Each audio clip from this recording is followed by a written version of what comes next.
welcome to another episode of What's Your Vice, and you would now obviously hear that I'm talking English. So it's been a while since we've actually had an English speaking guest on our channel. So I really need to dust off my English lingo. So I can like to be very happy for this episode. Anyways, back to the show. I'm super stoked to be talking to Tristan this afternoon. He's the owner of Grayhound Supplies. They basically supply industrial equipment and rags and things like that to the construction as well as industrial industry. But he's got loads to share with us. So I really am super excited to be giving you guys an amazing episode. Tristan, lekker to see you. Thank you so much for helping me out with an interview today. Can you please tell me and our viewers, what is it that you do all day and what's your business called? Well, my business is called Grayhound Supplies, and we supply tools and industrial supplies to all the workshops around Cape Town. Lekker. So very similar to what Brights and Micah and those type of places do, but we industrial supply. So we deliver it and we hands-on. So we set the machines up, we walk you through it, we explain how things work, we do installations. It's not just, here's your parcel, you go. Exactly. It's a little bit of a different setup to that. Yeah. And I mean, we use you guys, so I can really speak that they honestly do what he says.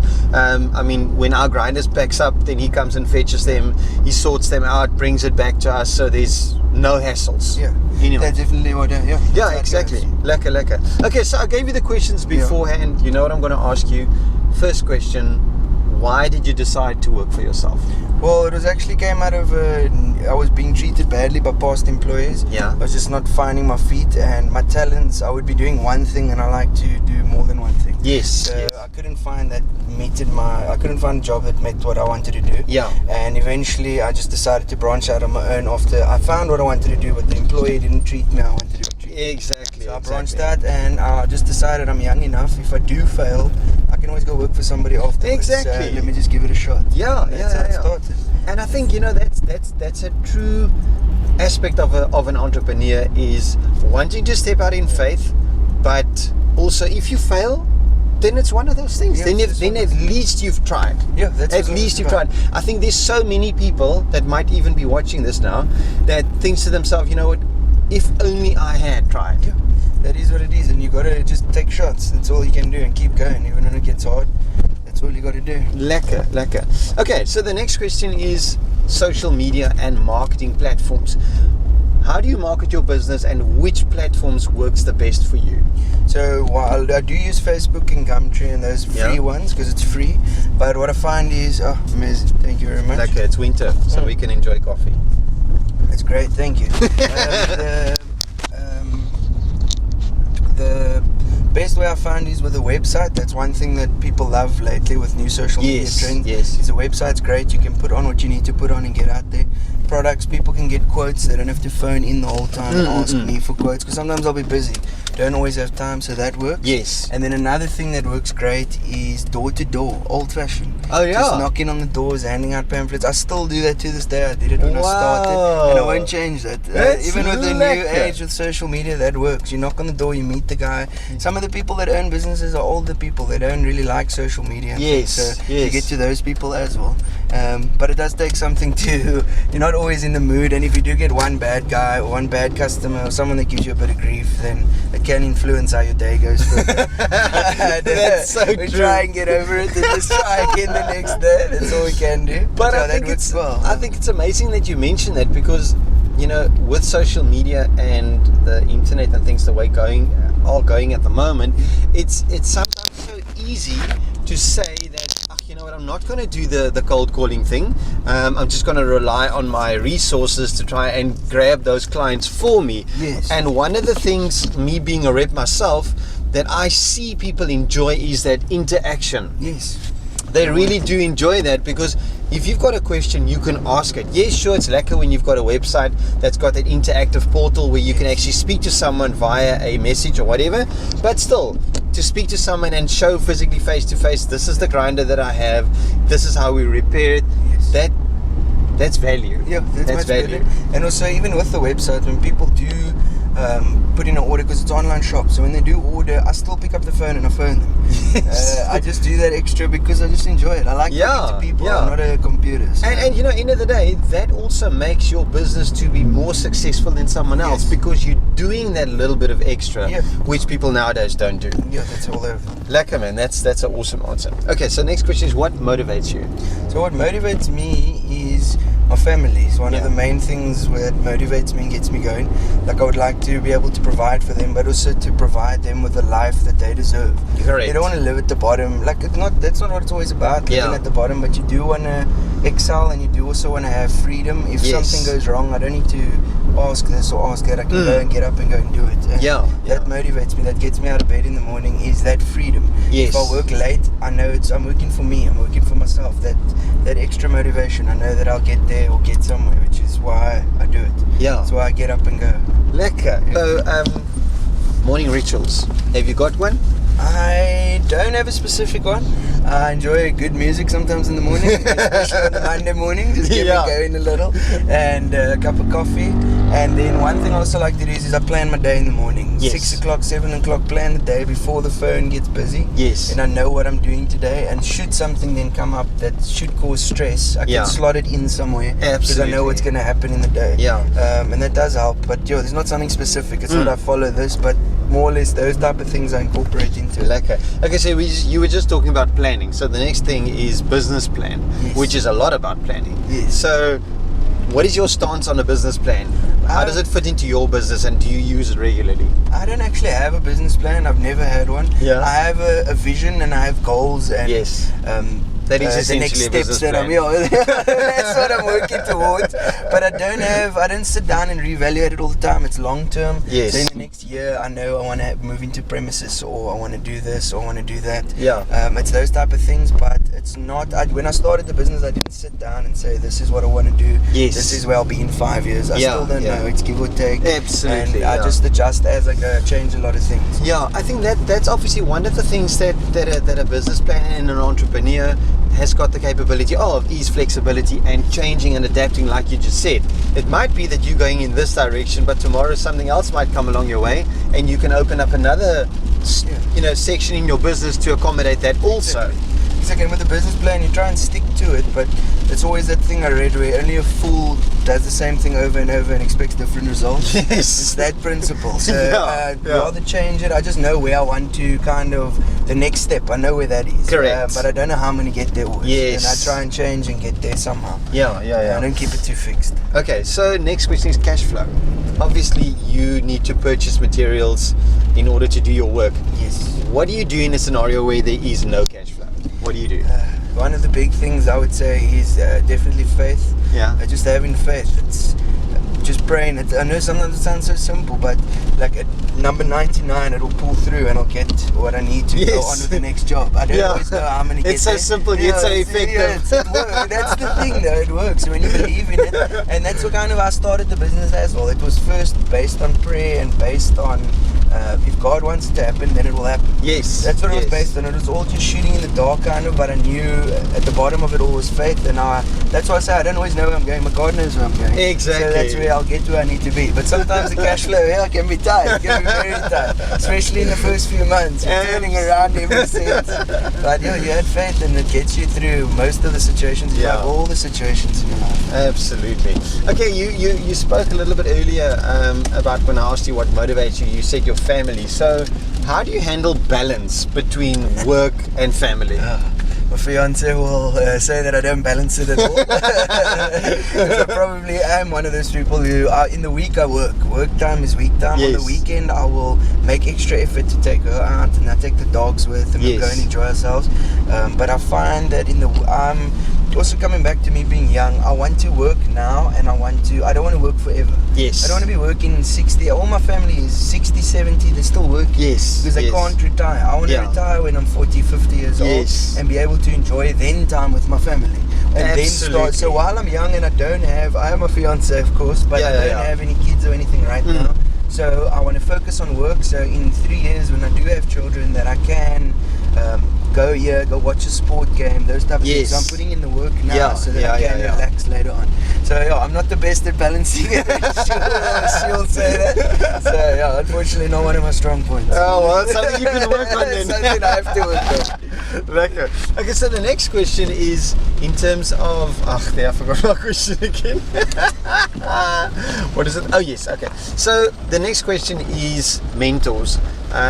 Do you have any mentors? Do you watch any YouTube videos, or do you listen to podcasts just to refresh your memory and just keep yourself on top of your game? I don't have any mentors as such. When I was growing up, it was always Donald Trump. Yeah. Just with the way, because he was bankrupt 3 times, and those were 3 times, and he bounced back every time. It always taught me something. But lately, what I find is someone that's completely not related to business is Stephen Furtick, that does his videos, like pastor videos. Yes. And I find that he always says something that directly relates to where I am at that moment when I watch that video. Yes. It's once again, faith. What's his name? It's very Stephen Furtick. Stephen Furtick. Yeah, Okay, I'll go Google it. It's faith-based, but it's very, the way he preaches and the way he talks is very, it always relates to what I'm doing. And he doesn't talk about business, he's talking about what people are going through in their lives. But somehow it always relates to how I'm feeling at that moment. Yes. Whether it be a good time, whether it be a hard time, I can watch that and it will just reevaluate where I am and just get my mind clear again. So yeah, someone totally not related to business, but at least watch one of his videos a week, but it's probably much more than that, but at least one. Lekker. Okay, so next question is, what is a non-negotiable for you?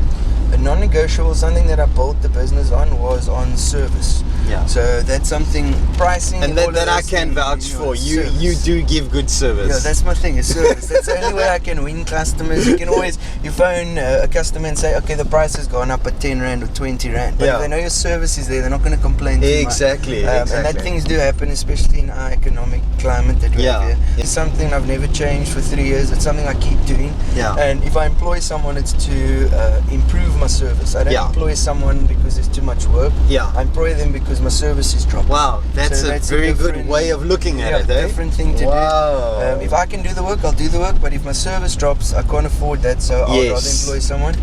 Because there is a lot of people doing what I'm doing. There is Brights, there is Mike, so what stops you from going there? So service. Yes. That's all that I can base my business on. And you know, end of the day, people will pay more when they get good service. Yes. That's a fact. I mean, I would rather go to a smaller shop, speak to someone about paint for argument's sake, and get good advice as to going to a big retailer and not having anybody that can tell me what I'm actually looking for. And then I will pay more. Yeah, that's exactly how I base my business on. Just on service. The next question is, how did you raise funds to start doing what you're doing at the moment? Well, that was actually quite a funny story. I actually just got paid on the day before I resigned. Yeah. And I get paid weekly. So I only had, at that time I got paid weekly. So I only had that week's money, and I had a little savings from the previous week. So I had about 2,500 Rand, if I'm not mistaken. Yeah. And I had to buy a printer and register my business. That's all that I had money for. And that's what I did. I just did it and I went for it. That's all I had. I didn't have loans, or I didn't go make any. I couldn't make any debt. So I used that money and it just started there and it grew. And now it's funny when you think back. Now the banks will give you credit cards. They'll give you overdrafts once you got your business. Then they'll help you. Wow. But in the start, but I never ever wanted to. I never went to go and apply for anything anyway. I just took what I had, and because I also knew in the back of my mind, not that it was something I was thinking of, but should I fail, I don't owe anyone anything. Yeah. It was my money that I put in, and that was all there was to it. I didn't. That's why I say it's quite a funny story. A lot of people take bonds and things, but it's also a different business. Yeah. It was buying and selling. So the customer pays me, I buy that item, sell it to them. Whatever it is. Wow, fantastic. Something different. Okay, so on that point, if you had to start all over again, what would you have done differently? What I would do differently is, there's not many things I'd change. I would change how I manage my time, which I'm still not the best at. It's just going to places and things. If I'm say I'll be there, I will be there. But what I mean is that type of thing. And another thing I would change is just managing your invoicing and what's going out and coming in, just to keep more track of that. But furthermore, the struggles and things, I wouldn't change it, because it's taught me so much more. Now when you struggle for 3 months, if you've been through that and then you struggle for a month, that month doesn't matter. Exactly. You've gone through 3 months, you know it's going to get changed at the end. So it's all those hard decisions and things I wouldn't change for anything. I'm happy I did it, and I'm happy I went through it. That's awesome, man. You've been in business for quite some time now, so what was your biggest failure that you've had, and what did it teach you? So I think I've actually possibly had 2 failures. One of them was time management. I didn't realize. I was like, sometimes I will procrastinate and I'll leave stuff till later, and then there won't be time later. So now I try and fit as much as I can into one day, which also leads its own problems.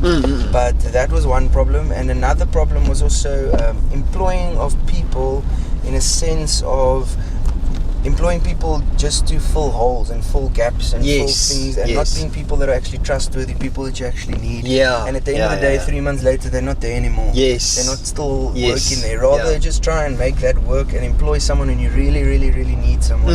And also just make sure that that person that you're employing does fit that position, does do what they need to do in that specific position. But sometimes you'll employ someone, everybody needs work. So someone that might be office orientated will apply for a job that's a driver, for example. And they might not be good at being a driver, but you take them because you want to fill that hole. And in 3 months, that hole has become massive hole. Because they can't do the work. The deliveries, maybe the deliveries are taking longer now. You do 10 places. At the end of the day, they can only do 6. So they don't make a difference. They're just filling a hole. And that's one thing that I would change, and definitely the timing. Just to, if you say you're going to be there, make sure you're there.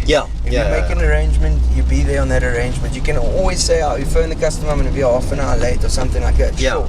But cancelling something or just not showing up, that's something I had to reevaluate in terms of meetings and those things. Because it boils down to service once again. It boils down to that. So those are the things I always look at, and I'm always changing. But that's something I would say was my biggest failures. I would often have to cancel meetings in the morning and things, which I don't do anymore. I make sure I'm there, and I would rather do the other stuff. I'd rather postpone other stuff. If I say I'm going to be there, I'm going to be there. Okay, lekker. Okay, so we're almost done with the interview, but very last question is, from a Christian's perspective, how would you, or what would you give advice to our viewers in terms of how to do business as a Christian?